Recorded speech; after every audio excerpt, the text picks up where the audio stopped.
जठे की मिट्टी का कण-कण में है, जठे की मिट्टी का कण-कण में है शौर्य, त्याग, बलिदान, वीरता और जठे का लोगा में है रजवाड़ी शान। जठे का लोगा में है रजवाड़ी शान।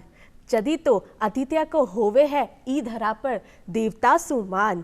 तो स्वागत करे हैं आपका ई पावन धरा पर जिन्हें कहवे हैं जय जय राजस्थान, अलबेलो राजस्थान।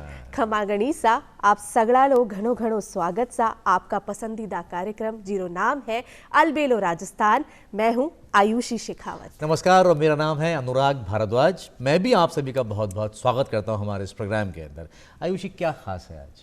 आज खास तो बहुत कुछ है, लेकिन अपन बात कर लेते हैं उस लहर की जो अभी हमारे चारों तरफ पूरी दुनिया में फैल रखी है। तुम बात कर रही हो माघ महीने के अंदर अपने महाकुंभ की? बिल्कुल अनुराग जी, मैं बात कर रही हूँ माघ महीने के पवित्र जो महाकुंभ आपके चारों तरफ आप देख रहे हैं उसकी लहर है। और 144 साल बाद ये जो है पावन अवसर आया है और हर कोई ये चाह रहा है, चाहे वो बूढ़ा हो, चाहे वो बच्चा हो, किसी भी उम्र का हो, कि हम जाकर के वहां पर स्नान करके आए। अनुराग जी, मेरी तो बहुत इच्छा है कि मैं महाकुंभ जाऊं और ये जो सुनहरा जो अवसर आया है, गोल्डन जो पीरियड है ये, और इसका मैं वहां लाभ उठाऊं। बिल्कुल जाना चाहिए, हम सभी को जाना चाहिए। देखिए, ये आस्था के बहुत बड़े केंद्र हैं और एक कमाल की बात यह, माघ महीना होता है, कुंभ जब लगता है माघ महीना होता है। और माघ महीना हिंदुस्तान की संस्कृति के अलावा भारतीय किसानों के लिए बहुत महत्व रखता है। यहाँ फसलें पकी जाती हैं, फसलें पकने के बाद सरसों जो होती है, बिल्कुल आप देखें पूर्वी राजस्थान में चले जाएं तो खेत के खेत पैसा लगता है जैसे मानो कि पीली चादर फैली हुई है एक तरीके से। इतना सुरम्य दर्शन होता है। ऋतुराज कहा गया है बसंत को कहा गया है। और इन सब बातों के दौरान, इससे पूरे माहौल के अंदर हमारे साथ आज हमारे विशिष्ट मेहमान हैं। जी हाँ, बहुत विशिष्ट मेहमान हैं हमारे लिए और आप पूरे राजस्थान के लिए। आप हैं नाबार्ड के chief general manager doctor Rajiv Siwach. आपका इस प्रोग्राम में बहुत बहुत स्वागत है डॉक्टर राजीव सिवाच। हम सबसे पहले जो आपसे जानना चाहेंगे, नाबार्ड के बारे में तो बातचीत होगी ही होगी, सबसे पहले ये कि आप वस्तुतः कहाँ से हैं, आपका बचपन कहाँ पे बीता? जी अनुराग जी, धन्यवाद आपका और मैडम शेखावत का जो आज इस कार्यक्रम में मुझे आपके दर्शकों से बातचीत करने का अवसर दिया।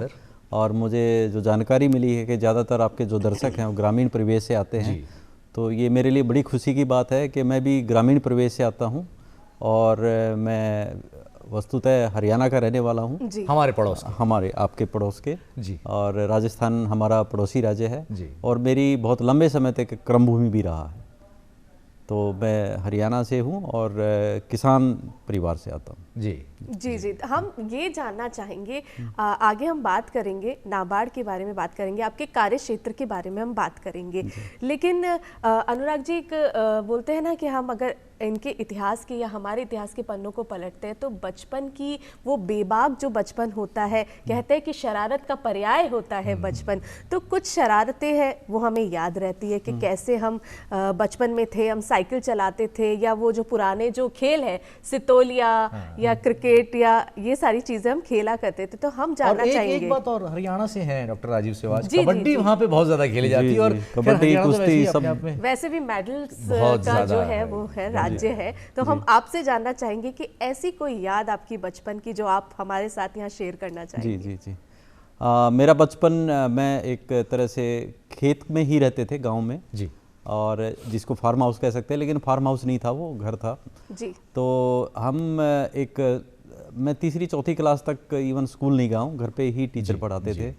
तो हमारे आसपास बेर के बाग बहुत होते थे, तो हम गाय बगाए उन बागों में जाके बेर तोड़ के लाते थे, चुरा के लाते थे। और माली पीछे भागता था, फिर हम भाग जाते थे। एक आध बार पकड़े भी जाते थे, शिकायत भी होती थी, तो पर वो तो स्वाभाविक है, उस उम्र में यही सब होता है। तो हमने भी ये सब काम किए हैं। मुझे अच्छी तरह ध्यान है कि मैं एक ऐसे हाई स्कूल में गया था जहाँ हमें नीचे टाट पट्टी बैठा के हम पढ़ते थे जी। और 10 पैसा जो है उसकी जो फीस होती थी। 10 पैसा भी बहुत बड़ा होता था, बहुत बड़ा होता था उस टाइम पर। और जो हम अपने माता पिता से लेकर के जाते थे कि चीज खाने के लिए बोलते हैं ना कि हमें कुछ लेकर आना है, तो वो भी बहुत बड़ी बात होती थी। ये तो रही आपकी बचपन की बात। अभी आपने बात करी स्कूल की, तो हम जानना चाहेंगे कि आपकी बचपन में शिक्षा दीक्षा कहाँ से हुई, कौन से स्कूल से हुई? मैं महम में मेरा जन्म हुआ था। रोहतक जिले का एक छोटा कस्बा है जी। तो मेरी जो इनिशियल 6-7 क्लासेस थी वो महम में ही की मैंने जी। 1 साल फिर मैं गांव में गया, मेरा पास ही गांव है वहाँ पे, तो 8वीं क्लास मैंने वहाँ गांव में जो है की जी। और मैं गर्व से कह सकता हूँ कि मैंने गांव में जो है वहाँ पे टॉप किया। क्या बात है। तो फिर होनहार बिरवान के हो चीखने पात जी, धन्यवाद। उसके बाद मेरे पिताजी ने ये निर्णय किया कि इसको जो है ना शहर में भेजते हैं, तो 9th-10th क्लास फिर मैंने रोहतक से की जी। और 10th क्लास के बाद उन दिनों एग्रीकल्चर में बीएससी करने का बहुत वो होता था। आजकल तो बच्चे कम प्रेफर करते हैं, लेकिन हमारे टाइम में बहुत क्रेज़ होता था। तो HAU Hisar, Haryana agriculture university Hisar, तो मैं वहाँ गया, मैंने अप्लाई किया और मैं उसका जो कैंपस था यूनिवर्सिटी का वो देख के अभिभूत हो गया कि मैंने एडमिशन लेना तो यहीं लेना है। तो मैंने वहाँ से बीएससी ऑनर्स एग्रीकल्चर किया। जी जी। आपने बचपन में क्या सोचा था बनने का कि मुझे ये हमारे समय में ये सब शायद नहीं था कहीं पे जी। इतना था कि पढ़ाई लिखाई में रुचि थी, पढ़ता रहता था, सिर्फ एकेडमिक्स से रिलेटेड नहीं, जनरल लिटरेचर और दूसरी जो चीज़ें हैं जी।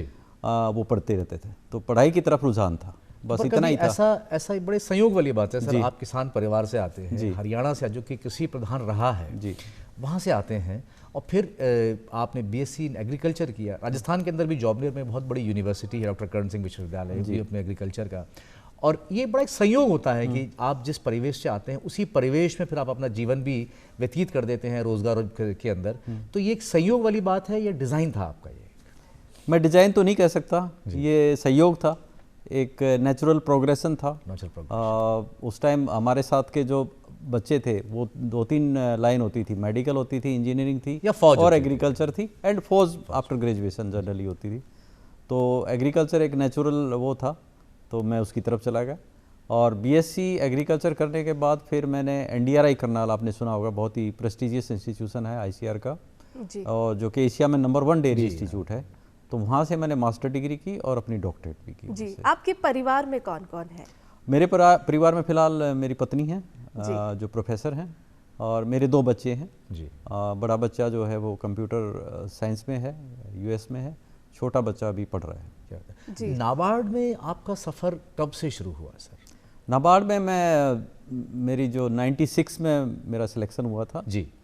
उससे पहले मैंने PhD की थी और एक वर्ल्ड बैंक एडिड प्रोजेक्ट में भी मैं काम कर रहा था उस टाइम पे।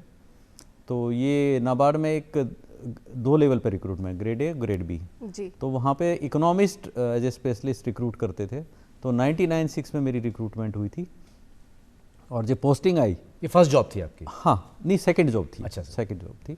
और जब ये पोस्टिंग आई तो उसमें जयपुर लिखा आया, तो मैं सोचा कहीं दूर भेजेंगे, जयपुर तो बहुत अच्छा है, बहुत नज़दीक है जी। तो मैंने जयपुर ज्वाइन किया जी। और उस समय मैं 6 साल जयपुर में रहा और वो बेस्ट पीरियड था मेरी लाइफ का जी जी। और जयपुर में आके, क्योंकि मैं हरियाणा से आता हूँ, हमारे यहाँ टूरिज़्म और ये सब, वहाँ तो एक ही कल्चर एग्रीकल्चर है जी। उसी में हमारा सब कुछ होता है।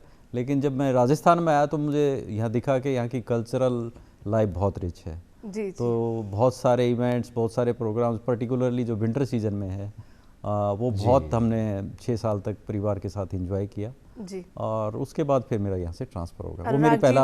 अभी पूछा कि नाबार्ड में कैसे गए, लेकिन कई लोग हैं, हमारे दर्शक हैं, जो इस बारे में जानते नहीं है कि नाबार्ड है क्या, किस लिए ये स्थापित हुआ और क्या इसकी योजनाएं हैं, उसके बारे में हम जानना चाहेंगे कि नाबार्ड क्या है।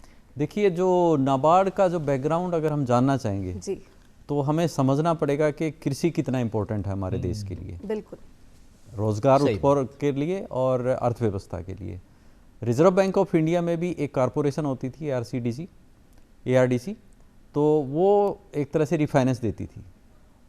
तो 1982 में पार्लियामेंट के स्टैट्यूट से, एक्ट से बना हुई संस्था है ये डिसाइड किया कि हमें एक अलग से संस्था चाहिए जो कृषि और ग्रामीण अर्थव्यवस्था को क्रेडिट और इनोवेशन के साथ सपोर्ट कर पाए। जी। तो जो नाबार्ड का जो आगमन हुआ वो 1982 के उस एक्ट के तहत जो है नाबार्ड बना, और पिछले 4 डिकेड से हम लगातार अर्थव्यवस्था, ग्रामीण अर्थव्यवस्था के लिए लगातार काम कर रहे हैं। जी। नाबार्ड ने बहुत बड़ा काम किया है सर, वाकई में देश की जो ग्रामीण अर्थव्यवस्था है, आज हम अगर देखें आज जहाँ पे हिंदुस्तान है, और आज से जब 1982 12 जुलाई 1982 जब उसकी स्थापना हुई थी, तो ये एक बहुत बड़ा जो लैंडस्केप चेंज हुआ है राजस्थान भारत के ग्रामीण अर्थव्यवस्था के अंदर, उसमें बहुत बड़ा योगदान नाबार्ड का है। तो मेरा सवाल ये है सर कि नाबार्ड अब लोन्स भी देता है, short term financing, long term financing कर रहा है, राज्यों को भी लोन देता है, छोटे मझोले किसानों को भी लोन देता है। तो नाबार्ड का जो एक्चुअल पोर्टफोलियो क्या है, लोन पोर्टफोलियो क्या है? देखिए, जो सबसे महत्वपूर्ण जो काम है नाबार्ड का शॉर्ट टर्म क्रेडिट का है। किसान को अगर फसल पैदा करनी है तो उसको बीज, खाद और ये सब चीज़ें समय पे चाहिए, तो उसके लिए जो शॉर्ट टर्म क्रेडिट है उसका हम रिफाइनेंस बैंकों को देते हैं। उसमें कोऑपरेटिव्स भी हैं और जो आरआरबीज हैं उनको भी हम सपोर्ट करते हैं। और मैं आपको बताना चाहूँगा, राजस्थान में पिछले वर्ष हमने जो रिफाइनेंस दिया है वो लगभग 25,000 करोड़ का दिया है जी, जिसमें कमर्शियल बैंक भी शामिल हैं जिनको हम जनरली लॉन्ग टर्म के लिए रिफाइनेंस करते हैं, और जो हमारे कोऑपरेटिव बैंक हैं और जो हमारे आरआरबी हैं उन सबको हम जो है रिफाइनेंस दे के सपोर्ट करते हैं ताकि उनके पास लिक्विडिटी हो और वो किसानों की मदद कर पाए। जी। एक आपका बहुत मुख्य कंपोनेंट है सर नाबार्ड का किसान क्रेडिट कार्ड योजना। जी। मैं चाहूँगा कि आप हमारे दर्शकों को उसके बारे में थोड़ा सा विस्तार में बताएं। देखिए, इसमें नाबार्ड फील्ड को बहुत एक तरह से हम इस चीज़ को महत्वपूर्ण इनोवेशन मानते हैं नाबार्ड की, जो किसान क्रेडिट कार्ड का। आपको पता है साहूकारों का समय होता था और किसानों को अगर पैसा चाहिए होता था वो किस रेट पे लेते थे, तो किसान के लिए वापस कर पाना एक बहुत बड़ी समस्या होती थी। लेकिन किसान क्रेडिट कार्ड जब से आया है तो किसान के लिए ऋण व्यवस्था का बहुत ही उचित जो है प्रबंध किया गया है जी। और उसमें न केवल टाइम पे पैसा ले सकता है, वो उसकी मर्जी है कि जब चाहे उसको वापस भी कर सकता है। अगर उसने एक बार उसकी फसल आ गई, सेल किया, तो वो पैसा बैंक को वापस दे देगा और वो जब चाहे फिर ले सकता है। जी। और उसके साथ साथ फिर जो भारत सरकार ने उसमें इंटरेस्ट सबवेंशन भी दिया है, तो वो किसान को 7% पे ऋण मिलता है। अगर वो टाइम पे वापस दे देता है तो उसको सिर्फ 4% जो है ब्याज लगता है। इसमें फर्दर और जो स्टेट गवर्नमेंट है बहुत सारी वो भी सपोर्ट कर रही हैं, वो 4% भी स्टेट गवर्नमेंट दे देती है अगर कोऑपरेटिव के माध्यम से है। जी। तो किसान के लिए एक बहुत ही अच्छी सुविधा है। कितने कार्ड धारक होंगे राजस्थान में इसके? राजस्थान में हमारे जो सेंसस है, पिछला जो सेंसस हमारा 2011 का हुआ था, उसमें लगभग जो किसान है 1.36 करोड़ है, और उसमें अगर हम पीएम किसान निधि योजना के बेनिफिशियरी की बात करें तो वो लगभग 70 लाख हैं। तो जो किसान क्रेडिट कार्ड हैं वो 69 लाख के आसपास इशू किए गए हैं। जी। तो उसमें ये है कि सभी केसीसी हमेशा कंटिन्यूस नहीं रहते, बीच बीच में कुछ लोग छोड़ देते हैं। तो पिछले साल लगभग 55 लाख किसानों को केसीसी जो के पास, राजस्थान की बात करें तो 55 लाख किसानों के पास देखिए केसीसी है। और वाकई में डॉक्टर सिवाज जो कह रहे हैं ये एक बहुत बड़ा टूल था, एक बहुत बड़ा हथियार था जिससे कि किसान अपने आप को गाँव के अंदर रह करके उसको जो वित्तीय लाभ मिल रहे हैं उसको ले पाता है। सर मेरे ख्याल से अभी कुछ बजट में इसका जो लिमिट है वो भी इंक्रीज की गई है। बिल्कुल बिल्कुल। पिछले कुछ सालों से, पिछले 3-4 साल से एक केसीसी में एनिमल हस्बेंड्री भी जोड़ दिया गया। अच्छा जी। क्योंकि डेयरी राजस्थान के लिए एक बहुत इंपॉर्टेंट सेक्टर है, कृषि से भी महत्वपूर्ण है। जी जी जी। और अनुराग जी, अभी 3 लाख से और 5 लाख जो ये बजट आया था उसमें लिमिट कर दी गई है किसान क्रेडिट कार्ड। तो किसानों के न केवल खेती के लिए बल्कि डेयरी के लिए, पशुपालन के लिए, और जो अभी जो बजट ऑनरेबल एफएम ने बजट में अनाउंसमेंट की है, जो केसीसी में अभी तक 3 लाख की लिमिट थी वो 5 लाख बढ़ा दी गई है। तो 5 लाख होने से किसान को और ज़्यादा लोन और वो भी सस्ती दरों पे उपलब्ध हो पाए। मेरा एक सवाल इसमें सर, इसी से जुड़ा हुआ सवाल है। अभी के जो बजट के मैं देख रहा था, फिशरीज पे और श्रिम्प पे काफ़ी ज़्यादा फोकस किया बात है। तो राजस्थान के पर्सपेक्टिव से देखिए, हम तो मरुस्थल कहलाए जाते हैं, तो क्या फिशरीज और श्रिम्प का यहाँ पे काम हो सकता है? क्या हो सकता है जी। जैसे हमारे कुछ क्षेत्र हैं जहाँ पे ग्राउंड वाटर सैलाइन है जी, आपके झुंझुनू में पॉसिबल है, चूरू में पॉसिबल है, कुछ एक एक्सपेरिमेंट फार्मर कर भी रहे हैं, लेकिन अभी बहुत बड़े स्केल पे ये चीज़ नहीं हो पाई है। जी। किया जा सकता है, जिसमें संभावना है। अनुराग जी, अपन जब भी बात करते हैं महिलाओं की, तो आज की महिलाएं जो है वो सशक्त हैं। आप किसी भी क्षेत्र में देख लीजिए, पुरुष से कंधा मिलाकर चल रही है। और जब भी हम ग्रामीण क्षेत्र की बात करते हैं, ग्रामीण क्षेत्र की जब भी बात करते हैं, तो जब हम महिला किसान की बात करते हैं, तो वो नाबार्ड जो कार्य कर रहा है उसके बारे में हमारे जो है दर्शक जानना चाहते हैं कि महिलाओं को और सशक्त बनाने के लिए आपका नाबार्ड क्या कर रहा है। ये आपका पर्सन बहुत ही इम्पोर्टेंट पर्सन है जी, क्योंकि जो हमारी आबादी की आधी जनसंख्या है, जब तक वो पूरा कंट्रीब्यूट नहीं करेंगे अर्थव्यवस्था में, खासकर ग्रामीण अर्थव्यवस्था में जी, तब तक हमारे देश का विकास नहीं हो पाएगा। और भारत सरकार की और नाबार्ड की शुरू से ही प्रायोरिटी रही है। आपने स्वयं सहायता समूह कार्यक्रम का नाम सुना होगा, सेल्फ हेल्प ग्रुप SHG जिसकी हम लोग बात करते हैं। तो ये जो कार्यक्रम है नाबार्ड ने ही पायलट के तौर पे 1993 में शुरू किया था। अच्छा। हाँ, और उसके बाद जब ये सक्सेसफुली पायलट किया गया, कुछ एक्सपेरिमेंट करके बताया गया कि नहीं, ग्रामीण महिलाएं अपनी बचत भी कर सकती हैं, आपस में लेन देन भी कर सकती हैं और उसका सही उपयोग भी कर सकती हैं, तो फिर इस कार्यक्रम को मेन स्ट्रीम किया। रिजर्व बैंक ने बिल्कुल स्वयं सहायता समूह के लिए बैंक लोन की इंस्ट्रक्शन भी जारी की और ये विश्व का सबसे बड़ा माइक्रो फाइनेंस प्रोग्राम बन के उभरा है। और इसी प्रोग्राम के ऊपर फिर आपकी सरकारी योजनाएं जहाँ पे अनुदान का प्रबंधन किया गया, SGSY आया, और अभी जो राजीव का कार्यक्रम है वो उसी प्रोग्राम को आगे बढ़ा के जो है केंद्र सरकार और राज्य सरकार उसको अपना रही हैं। इसमें हमने भी जैसे जैसे कार्यक्रम आगे बढ़ा तो हमारा भी नाबार्ड का रोल भी इसमें चेंज हो गया, इम्प्रूव हो गया। अभी हम एंटरप्रेन्योरशिप के लिए ट्रेनिंग देते हैं महिलाओं को, MEDP LEDP करके बोलते हैं, micro enterprise development programme and livelihood enterprise development programme करके। तो पिछले साल मैं आपको अवगत कराना चाहूँगा कि 5000 महिलाओं को हमने इन कार्यक्रमों के तहत रोजगार की जो है हमने उनका प्रशिक्षण किया और बैंकों से लोन का उपलब्ध करवाया। सर मैं आपके उसी SHG वाले पे एक बार थोड़ा सा आपसे और एक बार आपका टाइम चाहूँगा। सेल्फ हेल्प ग्रुप में ज़्यादातर महिलाओं के ही ग्रुप बनाए जाते, तो आपने बोला एक दूसरे 99%। हाँ जी। तो आपने ये कहा कि एक दूसरे का साथ देती थी, तो वो थोड़ा सा उसके बारे में बताएं कैसे। ये एक तरह से हम जो एक इसको सोशल इंजीनियरिंग बोलते हैं हमारी भाषा में। अच्छा। सोशल इंजीनियरिंग इस तरह से कि ये इस तरह की अफिनिटी, इस तरह का आपस का जो जुड़ाव है वो महिलाओं में ज़्यादा सक्सेसफुल पाया गया है, इसीलिए महिलाओं का जो स्वयं सहायता समूह प्रोग्राम आगे बढ़ाया गया है। यानी कि जैसे दो महिलाएं हैं तो एक दूसरे की जिम्मेदारी ले लेती थी, इस तरह से था इसके वो एक अलग चीज़ है, वो JLG बोलते हैं।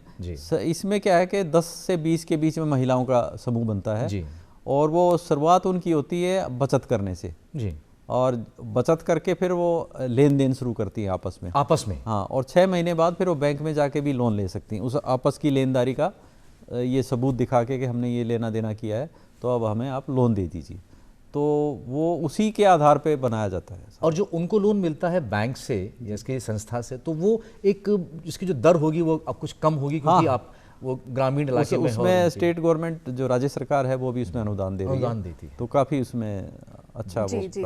हम वित्त समावेश की बात करते हैं। तो ग्रामीण क्षेत्रों में जो बिल्कुल दूर दराज जो क्षेत्र होते हैं, तो वहाँ तक जो है सुविधा प्रदान करने के लिए नाबार्ड क्या कर रहा है, क्या प्रणाली है, क्या रणनीति है? एक तो मैं जो हमने नए इनोवेशन किए हैं, जैसे स्वयं सहायता समूह, अच्छा, वो अपने आप में बहुत बड़ा फाइनेंशियल इंक्लूजन का प्रोजेक्ट है ना। उसके बाद ज्वाइंट लायबिलिटी ग्रुप है जहाँ पे 4-5 सदस्य मिलकर एक दूसरे की गारंटी लेते, वो भी फाइनेंशियल इंक्लूजन है जी। और उसके अलावा एक नाबार्ड में अलग से फंड क्रिएट किया गया, फाइनेंशियल इंक्लूजन फंड, जिसमें रिजर्व बैंक, भारत सरकार और नाबार्ड तीनों का सहयोग से फंड बना था। और उसके तहत हम एक तो फाइनेंशियल लिटरेसी के कैंपेन करते हैं, प्रोग्राम देते हैं, बैंकों को हम अनुदान देते हैं, बैंक आगे जाके प्रोग्राम करते हैं, गांव में जाते हैं जी। एक उसमें अभी जो है बहुत सारी वैन बोलते हैं जिनको, वैन में आपको ATM भी मिलेगा, माइक्रो ATM भी मिलेगा, आप उससे पैसा विड्रॉ भी कर सकते हो, आपको एक वीडियो डिस्प्ले मिलेगा जिस पे आप पूरा सीख सकते हो। तो वो गांव में जाती हैं मैम, और उसमें बिल्कुल फर्स्ट हैंड जो है एक्सपीरियंस होता है किस तरह से हम मॉडर्न बैंकिंग जिसको कहते हैं। देखिए आप और हम आजकल बैंक में नहीं जाते जी, सब कुछ फोन पे हो जाता है, सब कुछ नेट बैंकिंग, मोबाइल आ गया, उस पे हो गया जी। तो इसी तरह गांव में भी ये चीज़ बढ़ती जा रही है, और उसकी जानकारी देने के लिए हम उनके जो गांव में जाकर ये जानकारी हम देते हैं जी। और सेंटर फॉर फाइनेंशियल लिटरेसी करके एक योजना है जिसका हमने पिछले साल 61 ब्लॉक्स में राज्य के 61 जगह पे जो है वो सैंक्शन किए हैं, लगभग 21 करोड़ रुपए सैंक्शन किए उसमें। और उसका यही है कि अच्छी संस्थाएं जुड़ी हैं उसमें जो आपको लगातार वो फील्ड में ही रहते हैं, लोगों को जानकारी देते हैं कि किस तरह की जो है नई युग की बैंकिंग हो रही है, कैसे आपको डिजिटल ट्रांजैक्शन करना है और कैसे सबसे बड़ा इम्पोर्टेंट है फ्रॉड से बचना है। जी बिल्कुल। तो इस तरह एक माइक्रो एटीएम होता है जिसमें ऐसे एटीएम में तो पैसा स्टोर होता है, माइक्रो एटीएम में सारे काम कर सकते हो लेकिन पैसा उसमें स्टोर नहीं होता, वो आप अलग से कैरी करते हो। तो माइक्रो एटीएम्स का भी उसमें अनुदान दिया जाता है ताकि प्राइमरी एग्रीकल्चर सोसाइटी जो हमारी पैक्स हैं जो वहाँ पे वो रखा जा सके ताकि वो लेन देन हो सके। ऐसे ही बैंकिंग कोरस्पोंडेंट्स के पास होता है, ब्रांचेज में भी होती है जी। तो माइक्रो एटीएम की तरह से भी काफ़ी जो है आम लोगों की मदद। जी जी, हम किसान भाइयों की जब भी बात करते हैं तो किसान भाई हमारे अन्नदाता और प्रधानमंत्री जी नरेंद्र मोदी जी भी अन्नदाताओं के सहयोग के लिए इतना कुछ कर रहे हैं जी। और जब भी हम बात करते हैं, जैसे अभी हमारे किसान भाई भी देख रहे होंगे, हमारे दर्शक भी सभी देख रहे होंगे और ये ज्ञान जो है नॉलेज नाबार्ड के बारे में ले रहे होंगे, लेकिन हमने सुना है कि आप किसान भाइयों को समझाने के लिए कृषि के बारे में, कृषि जब किसान भाई है हमारे और किसान भाई ही कृषि करते हैं, तो उनको समझाने के लिए क्या किस प्रकार के सेमिनार का आयोजन किया जाता है उन्हें सारी चीज़ें समझाने के लिए? जी, नाबार्ड जो एग्रीकल्चर यूनिवर्सिटीज़ हैं जी, उनके साथ सहयोग करके जो रिसर्च, एक्शन रिसर्च बोलते हैं, ताकि रिसर्च तो हो गई है लेकिन किसानों तक लेके जानी है जी। तो उसमें नाबार्ड हमेशा सहायता करता है जी जी। जो राजस्थान में है हमारे यूनिवर्सिटीज़ हैं, एग्रीकल्चर यूनिवर्सिटीज़, उनके साथ हमारे कई कार्यक्रम चल रहे हैं। ICR के इंस्टीट्यूट हैं, काजरी है, उनके साथ हमारे कार्यक्रम चल रहे हैं ताकि इन संस्थाओं के माध्यम से जो रिसर्च निकलती है वो किसानों तक पहुँच पाए जी। एक बहुत महत्वपूर्ण प्रोग्राम जो आपने कहा भारत सरकार ने जो शुरू किया है वो है फार्म प्रोड्यूसर ऑर्गेनाइजेशन का, जिसमें किसानों को कंपनी बनाने के लिए प्रावधान किया गया है और भारत सरकार से हर तरह से उनकी आर्थिक मदद करती है जी। तो नाबार्ड भी उसमें एक संस्था है जो लागू कर रही है उसकी इनकी। तो हमारे जो ग्रुप्स हैं फार्म प्रोड्यूसर ऑर्गेनाइजेशन के, कई ग्रुप्स ने बहुत अच्छा काम किया है, वो अपना बिजनेस करने लगे हैं जी। और एक बार वो अपनी बिजनेस प्लान बनाते हैं और उसको लागू करते हैं तो उनके लिए हमने लोन का भी प्रावधान किया है जी। तो ये इस तरह के जो प्रोग्राम हैं वो हम डायरेक्टली किसानों के बीच में जाके उनकी संस्थाएं बनवा के, और उसमें कई कुछ FPOs में तो 800 भी किसान हैं और कुछ ऐसे फार्मर प्रोड्यूसर ऑर्गेनाइजेशन भी हैं जिनका जो टर्नओवर है, वार्षिक जो उनका लेन देन है वो करोड़ों रुपए में है। तो ये एक बहुत नया बहुत बड़ा आयाम है और जिसमें हम भारत सरकार, राज्य सरकार, नाबार्ड और कुछ दूसरी संस्थाएं मिलकर बहुत अच्छा काम कर रहे हैं। देर से जुड़ने वाले दर्शकों को हम बता दें कि हमारी बातचीत अलबेलो राजस्थान में आज हो रही है, वो नाबार्ड राजस्थान के CGM डॉक्टर राजीव सेवात से हो रही है। हम उनसे ये जान रहे हैं कि नाबार्ड किस प्रकार राजस्थान की ग्रामीण अर्थव्यवस्था के अंदर एक बहुत बड़ा क्रांतिकारी बदलाव लेकर के आ रहा है। सर, एक सवाल ये भी है कि किसान क्रेडिट कार्ड तो है, क्या किसान डेबिट कार्ड भी होता है क्या? नहीं, उसको डेबिट कार्ड की तरह भी आप यूज कर सकते हैं। अच्छा, पैसा विड्रॉ हो सकता है उससे, ये जानकारी मुझे नहीं थी इस चीज़ के बारे में। बिल्कुल कर सकते हैं। KCC कार्ड जो है उसको डेबिट कार्ड के तौर पे भी इस्तेमाल करेंगे तो बैंक से पैसा, तो उसमें कोई एक्स्ट्रा इंटरेस्ट वगैरह नहीं लगता है उसके अंदर। बहुत कमाल की बात है। राजस्थान कृषि में भी अब देखिए बहुत सारे नवाचार हो रहे हैं। मैं एक आर्टिकल पढ़ रहा था कि कोविड के पहले और कोविड के बाद, इनफैक्ट आर्टिकल आप ही के सोशल मीडिया पे पढ़ रहा था मैं, कि कोविड के पहले और कोविड के बाद अब लोगों का पलायन, जो माइग्रेशन होता था शहरों की तरफ, वो रिवर्स माइग्रेशन हुआ है। People want to come back to farms and do agriculture. यहाँ पे कुछ इनोवेशन करना चाहते हैं और स्टार्टअप इंडिया इस समय बहुत बड़ा एक मुहिम हुई है जिसके अंदर। तो क्या नाबार्ड भी स्टार्टअप इंडिया के अंदर अपना कंट्रीब्यूशन करता है? और दूसरी सवाल, राजस्थान में कितने स्टार्टअप्स को नाबार्ड ने, अगर कोई आंकड़ा है तो, फंड किया है? इसमें जो आपने कोविड की बात कही वो एक हम सबके लिए एक बहुत बड़ा एक बेंचमार्क हो गया है इकोनॉमी के लिए, क्योंकि बहुत सारी जो हमारी गांव से जो लोग माइग्रेट करके दूसरी जगह जाते थे उनको बहुत दिक्कतों का सामना करना पड़ा। तो वो अब आके गांव में कुछ अपॉर्चुनिटी तलाश कर रहे हैं और जिसमें हमारा जो योगदान है बैंकिंग सेक्टर का बहुत महत्वपूर्ण योगदान हो जाता है कि हम उनकी मदद करें। जहाँ तक स्टार्टअप इकोसिस्टम की बात है, नाबार्ड क्या एक नैब वेंचर करके एक अलग से हमारा एक फंड बनाया है जहाँ पे हम स्टार्टअप को सपोर्ट करते हैं। कई सारे स्टार्टअप को हमने सपोर्ट भी किया है। मैं राजस्थान स्पेसिफिक तो नहीं कर पाऊँगा, लेकिन भारत पूरे ऑल इंडिया लेवल पे हमें बहुत सारे जो स्टार्टअप को सपोर्ट किया है, और उन सब की विशेषता यही है जी। वो किसान और कृषि की मदद के लिए बने हुए हैं जी। तो उसमें हमारा अच्छा काम स्टार्ट हुआ है, और भारत सरकार ने भी एक नया फंड बनाया है, उसमें भी नाबार्ड जो है एक सहयोगी संस्था के तौर पे काम। कृषि में टेक्नोलॉजिकल डेवलपमेंट्स हो रहे हैं क्या सर? लगातार हो रहे हैं। अच्छा, हाँ। इसमें जो मैंने अभी आपसे निवेदन किया कि जो एग्रीकल्चर यूनिवर्सिटीज़ हैं, ICAR इंस्टीट्यूट्स हैं, उनको हम सहयोग करते हैं कि आप नए नए इनोवेशन कीजिए और इसको जो है कृषि में लागू कीजिए। आपको पता होगा कि राजस्थान में पानी का बहुत अभाव है जी। हमारी जो लैंड जो है वो 1/10 है कंट्री का जी। लेकिन जो पानी है हमारा कंपैरेटिवली बहुत कम है। तो इसमें एक माइक्रो इरिगेशन फंड है नाबार्ड के पास। तो माइक्रो इरिगेशन फंड में आपको स्प्रिंकलर से, ड्रिप से इरिगेशन करनी होती है ताकि पानी की बचत हो पाए जी। तो ये एक जो प्रोजेक्ट था नाबार्ड ने 740 करोड़ रुपए का राजस्थान गवर्नमेंट के लिए सैंक्शन किया है। इसमें अच्छी प्रोग्रेस चल रही है, और इसमें प्रयास राज्य सरकार का और हमारा यही है कि ज़्यादा से ज़्यादा किसानों तक हम जो है सूक्ष्म जो इरिगेशन है, माइक्रो इरिगेशन, सूक्ष्म सिंचाई बोलते हैं उसको, हम ज़्यादा से ज़्यादा किसानों तक पहुंच पाए ताकि पानी की बचत हो पाए। एक बाड़ी परियोजना भी है नाबार्ड की, उसके बारे में हम आपसे जानना चाहेंगे। बिल्कुल, जैसा कि आपको पता है कि ट्राइबल जो हमारे जो आदिवासी लोग जी जी बिल्कुल ट्राइबल वो हमारे लिए एक प्रायोरिटी है जी। और आदिवासी जो जनसंख्या है वो अभी हमें उसको डेवलपमेंट स्टेज तक लेके आना है।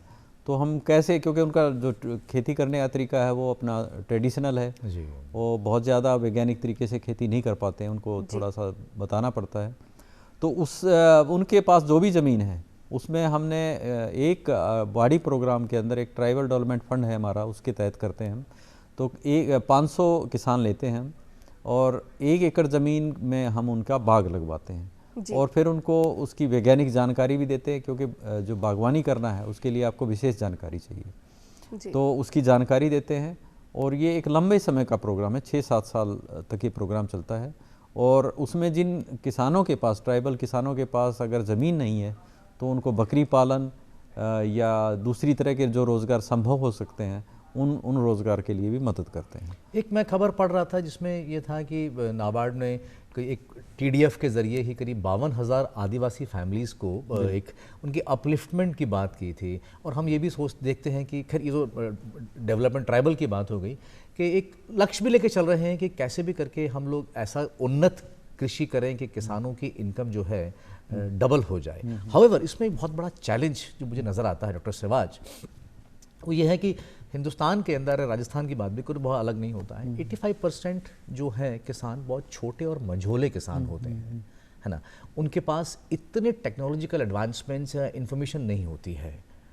तो वहाँ तक पहुँचना, मतलब उनको ये सारे जानकारियाँ देना या उनको ये सारे लाभ तक पहुँचाना, उनको मोटिवेट करना कि आप भी यू कम टुवर्ड्स टेक्नोलॉजी, वो कैसे हो पाता है? देखिए, अभी मैंने जो आपको बताया फार्म प्रोड्यूसर ऑर्गेनाइजेशन, ये इसी आवश्यकता को समझ के किया गया कि किसान के पास उतनी ज़मीन नहीं है कि वो अपने लेवल पे सब कुछ कर पाए। तो ये बहुत ज़रूरी है उनको किसी तरह से हमें ऑर्गेनाइज करना है किसान को।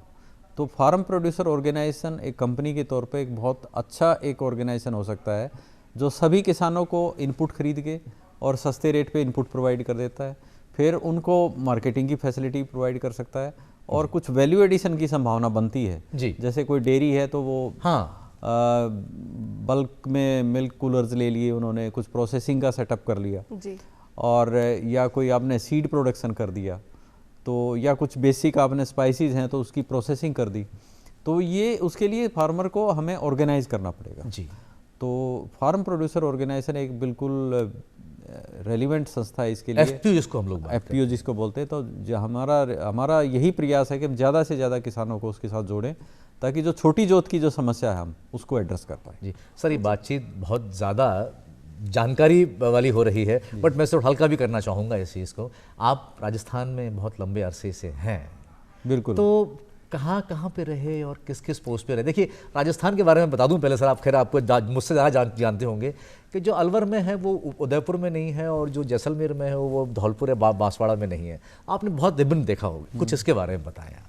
देखिए, मेरा सौभाग्य ही कह लीजिए कि मैं 3 बार मेरा यहाँ पे पोस्टिंग रही है। ज्वाइनिंग मेरी यहीं की है, और बीच में फिर मैं यहाँ पे डीजीएम प्रमोट हुआ, मैं जयपुर में ही था। तीनों बार मेरी पोस्टिंग जयपुर में ही रही है, क्योंकि ये हमारा रीजनल ऑफिस है जी। और तीनों बार मुझे बहुत ही अलग अलग अनुभव हुए हैं।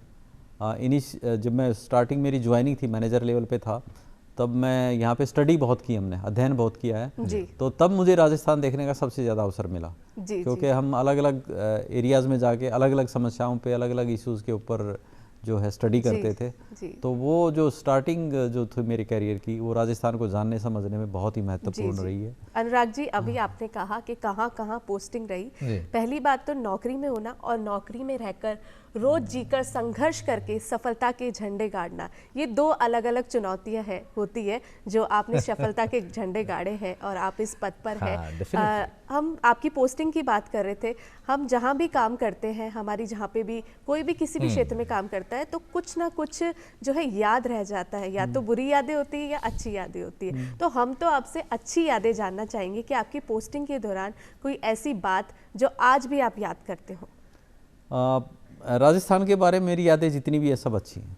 क्या बात है, बहुत शुक्रिया सर। और ये मेरा सौभाग्य है कि मैं हेड ऑफिस था, हेड ऑफिस से मुझे कोई वो भी नहीं था कि मैं राजस्थान में आ जाऊंगा जी। और एक दिन सडनली आ गया कि आप राजस्थान जा रहे हैं। मेरे लिए तो मतलब एक मुंह मांगी मुराद जैसा हो गया जी जी। और राजस्थान और मैं एज ए सीजीएम काम करने का मौका मिला, क्योंकि मैं अलग अलग लेवल पे यहाँ काम किया था। तो जब आप एक हेड के तौर पे आते हो, वो एक अलग पर्सपेक्टिव बिल्कुल। तो मेरा जो यहाँ आके जो मेरा प्रयास रहा जी, क्योंकि राजस्थान में सभी तरह के जो काम है हम कर पाते हैं। हम ट्राइबल डेवलपमेंट भी कर पाते हैं जी, हम वाटर साइड भी डेवलप कर पाते हैं, हम फार्म प्रोड्यूसर ऑर्गेनाइजेशन भी बना पाते हैं, हम बहुत बड़े लेवल पे संस्थाओं को, जो कोऑपरेटिव की संस्थाएं हैं, उनको भी हम वित्तीय सहायता दे पाते हैं।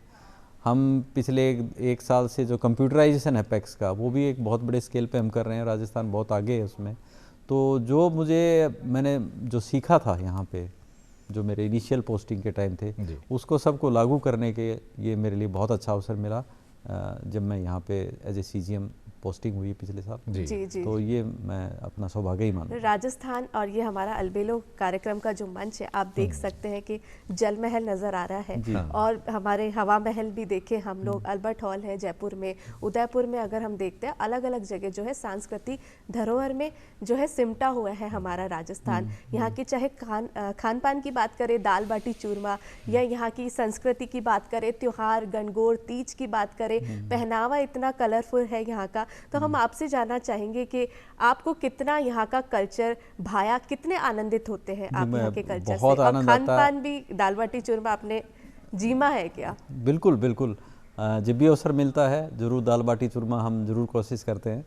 और विशेषकर मैं याद करना चाहूँगा त्योहारों में मकर संक्रांति, जो राजस्थान में बहुत बड़े लेवल पर मनाई जाती है। बिल्कुल बिल्कुल, अभी गई है मकर संक्रांति। जब मैं यहाँ फर्स्ट टाइम यहाँ मेरी पोस्टिंग थी, तो हालांकि हरियाणा पड़ोसी राज्य है, बहुत सारी कल्चरल सिमिलरिटी है, बहुत सिमिलरिटी। तो मकर संक्रांति का जो जिस लेवल पे मनाया जाता है, जितने उल्लास के साथ मनाया जाता है, वो देख के मैं भी हैरान था कि मकर संक्रांति हमारे यहाँ भी मनाई जाती है, बट बहुत ही छोटा सा, कि ठीक है कुछ मीठा बना लिया, कुछ सुबह उठ के स्नान कर लिया, लेकिन जो राजस्थान में मकर संक्रांति मनाई जाती है वो बहुत ही अलग लेवल। और शाम को जब आतिशबाजियां होती है तो दिवाली से ज्यादा दिवाली लगती है, तो और बहुत सारे मतलब राजस्थान में अभी भी जो कल्चरल है, जो उसका लगातार यहाँ पे जो है बनी हुई है, जो कि हम देखते हैं कि क्योंकि मैं ऐसे रीजन से हूँ, नेशनल कैपिटल रीजन बोलते हैं, जहाँ पे चीज़ें थोड़ी उस तरह की ट्रेडिशनल नहीं रही हैं, थोड़ा सा मतलब मटेरियलिस्टिक ज़्यादा हो गई हैं चीज़ें। लेकिन राजस्थान को मैं देखता हूँ अभी भी हर जगह पे कल्चर जो है अपनी बची हुई है और लोग उसमें आनंद लेते हैं। सर देखिए, मैं बताता हूँ आपको, मैं राजस्थान से हूँ, तो जीवन की विषमताओं ने, ऐसा कहा जाता है कि इस राज्य के जीवन की विषमताओं ने लोगों को इतना सरल बना दिया और उनके जीवन में इन विषमताओं ने इतना रंग भर दिया कि यहाँ रंग भी हुआ, शौर्य भी हुआ, कल्चर भी हुआ, संगीत भी हुआ, खान पान भी आ गया। अच्छा, एक बात ये, अच्छा मैं इसमें आपको एक चीज़ ऐड करना चाहूँगा, आपको मैं इंटरप्ट कर रहा हूँ, सॉरी सर, नहीं प्लीज प्लीज सर प्लीज। देखिए मैं राजस्थान को बहुत लंबे ऑलमोस्ट 3 डिकेड से देख रहा हूँ जी। तो एक समय होता था कि राजस्थान में कृषि में रंग नहीं था, वो नाबार्ड ने दे दिया। नहीं, नाबार्ड का तो नहीं कहूँगा मैं जी, नाबार्ड भी है ऑफ कोर्स, लेकिन जो यहाँ का किसान है, जो यहाँ की राज्य सरकार है, आज अगर मैं जैसलमेर में भी जाता हूँ, बाड़मेर में भी जाता हूँ, तो आपको हरी सब्जियों की पूरी वहाँ पे दुकान सजी मिलती है, जो पहले नहीं थी। तो राजस्थान की कृषि में अपार संभावनाएं हैं, अपार संभावना। और ऐसा नहीं है हरियाणा पंजाब की तरह से खाली आपका गेहूँ या धान होता है, यहाँ हर तरह की फसल होती है। इसमें बहुत सारी स्पाइसीज हैं, आपका जीरा है, धनिया है, और जो कि बहुत ज़्यादा क्लाइमेट के लिए भी नुकसानदायक नहीं है। तो राजस्थान को हम जैसा है वैसा रखेंगे तो कृषि के लिए भी राजस्थान में बहुत सारी। मैं नाबार्ड की वेबसाइट पे पढ़ रहा था सर, एक अपने बीकानेर के आसपास के किसान थे, विनोद बिश्नोई जी का जिक्र किया अपनी वेबसाइट के ऊपर। नाबार्ड की वेबसाइट पे जिक्र है कि उन्होंने किस तरह से खीरे की उत्पादन करके अपनी आय को लगभग 7 या 8 गुना बढ़ाया है। तो आप जो बात कर रहे हो बिल्कुल ठीक कह रहे हैं, पर मेरा एक सवाल इसमें भी यहाँ पे एक छोटा सी बात मैं बीच में दोबारा पीछे ले रहा हूँ आपको। हम ट्राइबल्स के बारे में बात करें कि आपका ट्राइबल डेवलपमेंट फंड भी है, राजस्थान में गड़ासी भी हैं, भील भी हैं, बहुत सारी जनजातियां हैं और इनका अपना एक समृद्ध इतिहास भी है, कल्चर भी है। किसानी की तरफ ये थोड़े से कम मोटिवेटेड रहते हैं। तो नाबार्ड अपनी भूमिका, जैसे एक तो आपने बताया था कि भाई 52,000 फैमिली से कर रहा है, पर वो किस तरह करता है, इस पर थोड़ा सा प्रकाश डालें एक बार आप। देखिए इसमें ये एक बहुत बड़े लेवल का प्रोजेक्ट है और हमें जो सहयोगी संस्थाएं हैं जी, उनकी सबसे बड़ी बात है कि उनका किस तरह की इन्वॉल्वमेंट है, वो वहाँ पे प्रेजेंट होनी चाहिए। और इतने 500 परिवारों को इकट्ठा करना और उनके माध्यम से इस कार्यक्रम को लागू करना एक बहुत बड़ा चैलेंज है जी। तो उसके लिए हम टेक्नोलॉजी का भी इस्तेमाल करते हैं, बाकायदा GPS से हम देखते हैं, और जो प्लांट है, जो पौधे लगाते हैं, उनका नंबर भी हम मॉनिटर करते हैं कि कितने पौधे लगे, कितने वहाँ पे सर्वाइव करते हैं। अगर वो सर्वाइव नहीं किए तो उनको नए पौधे दिए जाते हैं। फिर उनको किस तरह से मार्केट के साथ जोड़ना है और किस तरह से उनके रोजगार के साथ जोड़ना है, ये हमारा प्रयास सहयोगी संस्थाओं के माध्यम से। एक सवाल और सर जी, बात राजस्थान की हो रही है, हम लोग शॉर्ट टर्म फाइनेंसिंग में देख रहे हैं राजस्थान बहुत अच्छे तरीके से काम कर रहा है, बट जहाँ लॉन्ग टर्म फाइनेंसिंग की बात देखते हैं तो गुजरात है, केरल है, तमिलनाडु है, असम है, पश्चिम बंगाल है, ऐसे राज्य काफ़ी हमसे आगे हैं। तो लॉन्ग टर्म फाइनेंसिंग जो कि अब नाबार्ड का ही एक बहुत बड़ा हिस्सा है, उसमें राजस्थान क्यों थोड़ा सा पीछे रह गया, और पर इम्पोर्टेंट बात यह है कि कैसे इसको आगे बढ़ाया जाए। देखिए इसमें लॉन्ग टर्म फाइनेंस में हमारे लगातार प्रयास है। किसी भी मंच के माध्यम से हमारा यही रहता है कि बैंकों के ज़्यादा से ज़्यादा आगे इन्वेस्टमेंट होती है 3, 5, 7 साल की, ताकि कुछ ऐसे एसेट बने जो कैपिटल एसेट बने, ताकि ज़्यादा से ज़्यादा पैदावार बढ़े और आमदन बढ़े किसान की। तो इसमें भारत सरकार की 1-2 बहुत अच्छी योजनाएं हैं। एग्रीकल्चर इंफ्रास्ट्रक्चर फंड है, जिसमें आप फार्म गेट के ऊपर इंफ्रास्ट्रक्चर क्रिएट करते हो जी। तो अभी लगातार प्रयास करने की वजह से AIF में अच्छी प्रगति हुई है, तो इसमें काफ़ी अच्छा जो है नए प्रोजेक्ट आ रहे हैं। तो अभी इसमें लगातार बढ़ोतरी हो रही है। इन्वेस्टमेंट क्रेडिट जो कम था पहले, उसमें लगातार बढ़ोतरी। जी जी। और सबसे अभी मुख्य बात अनुराग जी, कृषि की बात कही हमने, कृषि की बात करी, किसान भाइयों अन्नदाताओं की बात करी हमने। अब हम बात करेंगे कि नाबार्ड एक और मुख्य कार्य कर रहा है जो ग्रामीण कारीगरों और हस्तशिल्पकारियों के लिए नाबार्ड बहुत कुछ कर रहा है। और जो कारीगर है वो अपनी एग्जीबिशंस भी लगाते हैं और उससे आमदनी भी कमाते हैं। तो इस बारे में हम जानना चाहेंगे आपसे। जी, ये भी हमारे जो नाबार्ड के जो कार्यक्रम से बहुत ही जुड़ा हुआ प्रश्न है आपका जी। जो आर्टिजन है वो देखिए अकेले कृषि पे आप विकास नहीं कर सकते, रोज़गार के लिए आपको कई सारे आयाम गांव में करने होंगे। तो आर्टिजन और जो ग्रामीण आर्टिक्राफ्ट्स है उसको बढ़ावा देना बहुत आवश्यक है जी। तो वो हम कई तरीके से करते हैं। एक तो मैंने अभी आपको बताया कि हम ट्रेनिंग करवाते हैं महिलाओं की, ताकि वो नए नए काम सीख सकें और उससे रोज़गार उत्पन्न कर सकें। और उसको फिर हम जो अच्छे कारीगर होते हैं, जो अच्छे आर्टिजन होते हैं, उनको देश भर में हम एग्जीबिशन ऑर्गेनाइज करते हैं जी। तो उनको अवसर देते हैं वो जाके वहाँ पे मार्केटिंग करें। और एक ज्योग्राफिकल इंडिकेटर होता है किसी प्रोडक्ट का, जैसे पिछवई पेंटिंग है आपकी राजस्थान की, आपका ब्लू पोट्री है जयपुर की, और आपकी बहुत सारी अलग अलग आर्ट हैं। बूंदी पेंटिंग्स है, बगरू प्रिंट्स हैं, ये सब जो है हमारे यहाँ पे। कोफ्तगिरी है आपकी उदयपुर की। तो ये बहुत महत्वपूर्ण जो एक एरिया विशेष में होती है, तो उनको हमने जीआई टैग दिलवाया है जी, है ना। तो पिछले साल हमने 5 कम्युनिटी इस तरह के आर्ट्स को जीआई टैग किया, और अभी भी हमारा 4 और का प्रपोजल चल रहा है। और हम ना केवल उनको जीआई टैग देते हैं, हम चाहते हैं कि उसके ज़्यादा से ज़्यादा जो है रजिस्टर्ड यूज़र पाएँ, ताकि उनको अच्छा प्राइस मिल पाए।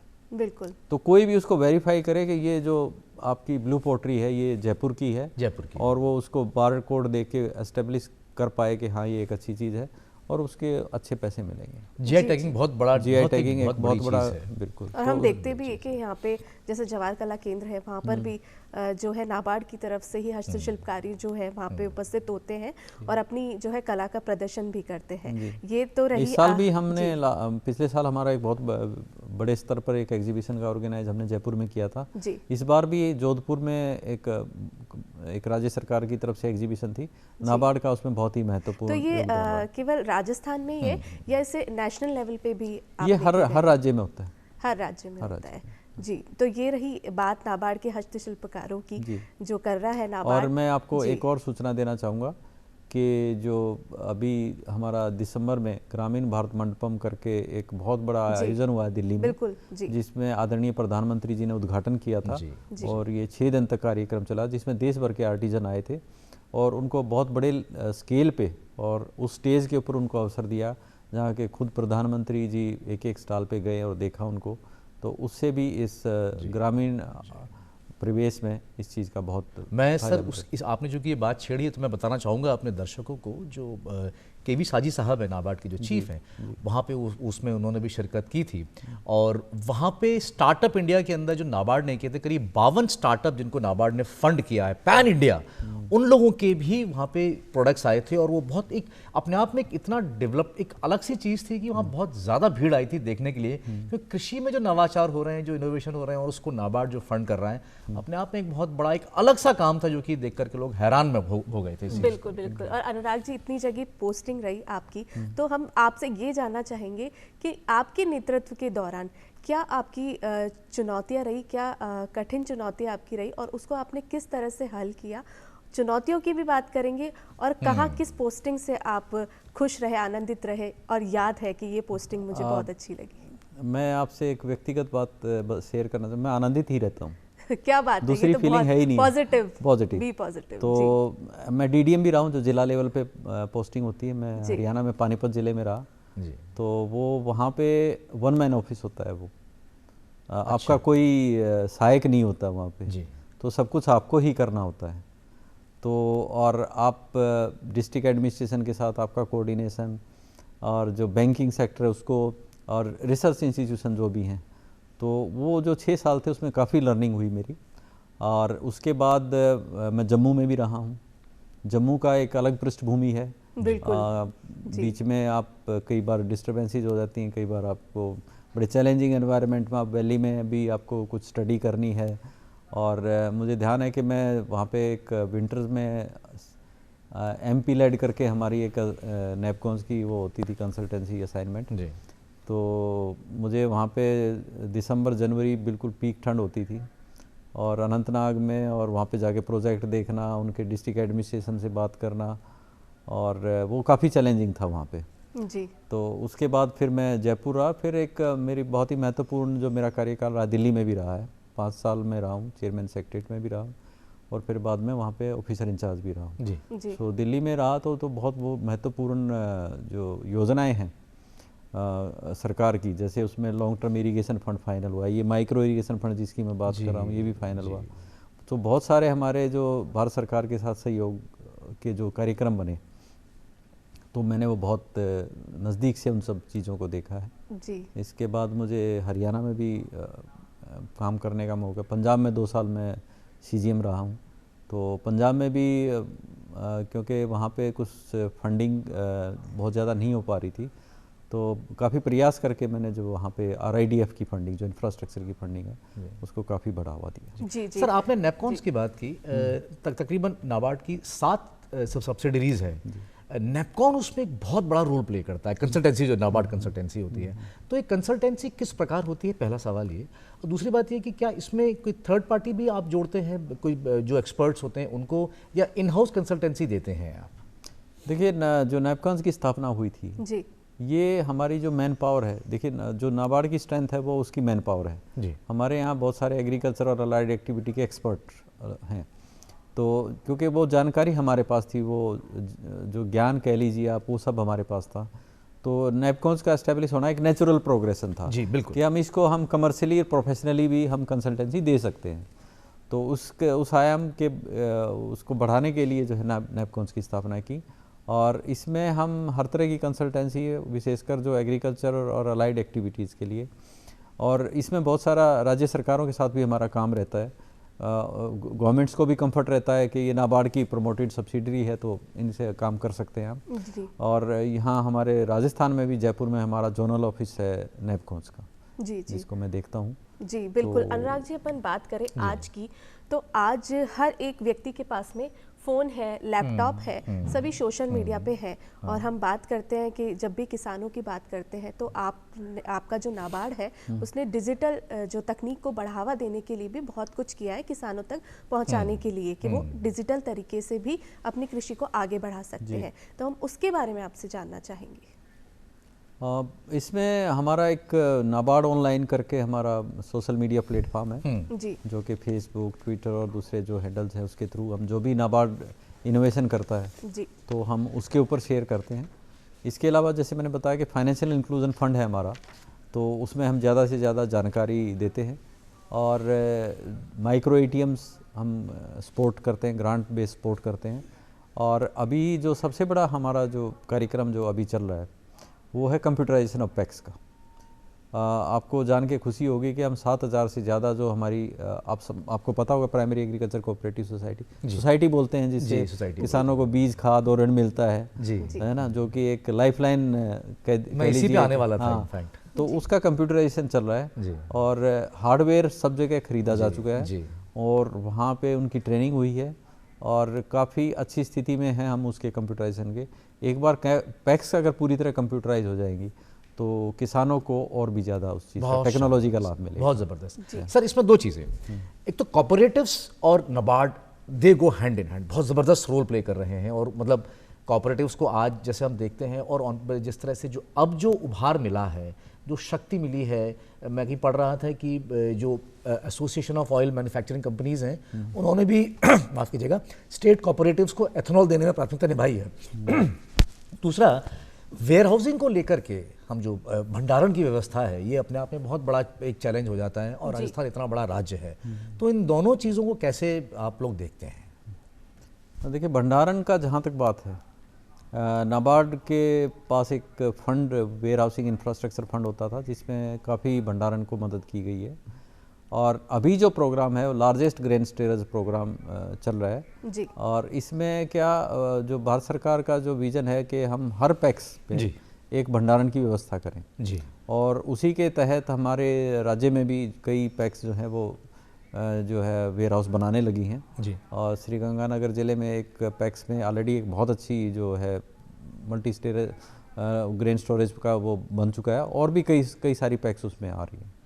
तो प्रयास यही है कि किसान जहाँ पैदा करता है वहीं स्टोरेज करने के लिए उसको वो मिलना चाहिए, सुविधा मिलनी चाहिए ताकि उसको औने पौने दामों पे फसल ना बेचे। और इस भंडारण में सर वेयर हाउसिंग के अंदर क्या is it just temperature control होता है और क्या क्या व्यवस्था? देखिए, जो हर फसल की अपनी रिक्वायरमेंट होती है, जो नॉर्मल साइंटिफिक वेयर हाउसिंग बोलते हैं जिसमें, तो ज़्यादातर जो ग्रेन है हमारे अनाज है वो क्लाइमेट उसकी ज़रूरत नहीं है, उनको टेम्परेचर की ज़रूरत नहीं है, लेकिन वो साइंटिफिक होती है जी, ताकि उसमें किसी तरह का जो है ना वो ख़राब ना हो, ठीक ठाक अवस्था में रहता है। बहुत बहुत शुक्रिया, बहुत बहुत धन्यवाद। आज आप यहाँ पर पधारे अलबेलो राजस्थान कार्यक्रम में और बहुत कुछ हमें भी जानने को मिला नाबार्ड के बारे में और हमारे दर्शकों को और किसान भाइयों को भी जानने को मिला। जी, जी। तो ले विदा अनुराग जी। हाँ, डॉक्टर साहब, आपका पधारने के लिए बहुत बहुत धन्यवाद इस बात के लिए।